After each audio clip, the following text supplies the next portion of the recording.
Bonjour à tous. Alors aujourd'hui, je voudrais vous parler du homestaging, mais pas celui que vous connaissez, à savoir le fait de refaire un appartement avant de le mettre en vente pour optimiser ses chances de trouver un acquéreur rapidement, mais plutôt du homestaging amoureux, qui est un thème que j'aborde dans mon prochain roman qui sortira au mois d'avril ou au mois de mai.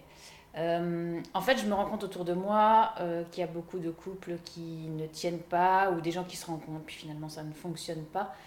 Et je crois qu'en fait, on attire à soi des relations qui nous renseignent sur là où on en est par rapport à l'amour. Et quand je parle de homestaging amoureux, je pense qu'il serait quand même super judicieux de commencer par refaire son intérieur avant de vouloir se faire acquérir par quelqu'un. En ça, j'entends que finalement, on est tous porteurs de blessures émotionnelles. Vous en avez sûrement entendu parler, elles sont au nombre de 5, à savoir la trahison, le rejet, l'abandon, l'humiliation et l'injustice. Et en fait, on les a dans l'enfance. Il y en a certaines qui sont plus prédominantes que d'autres, en général une ou deux. Et l'idée de la vie, c'est de nous faire travailler sur ces blessures pour les libérer.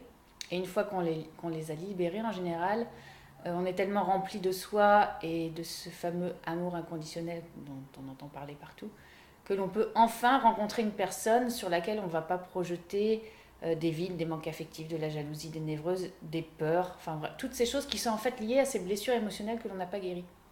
Donc ce que j'ai envie de dire, c'est qu'avant de vouloir trouver l'amour, c'est bien de faire un petit état des lieux et de faire du homestaging à l'intérieur de soi pour que l'extérieur puisse nous ressembler. Et puis de toute façon, même si en attendant que ce soit réparé, vous attirez des relations qui n'aboutissent pas, en fait, il faut juste se dire que ce sont des brouillons, voilà, des étapes du chantier et que ces personnes-là vous montrent juste que vous avez encore à travailler pour refaire un intérieur à l'état neuf et enfin attirer la bonne personne pour vivre une relation sereine, épanouissante et harmonieuse. Voilà, donc pour ça, il y a des techniques, vous pouvez aller voir des coachs, sachant que dans mon livre, il y a un personnage principal, enfin l'un des personnages principaux, qui va délivrer pas mal de clés pour justement réussir à se remettre de relations conflictuelles, harmonieuses ou qui ne sont pas épanouissantes.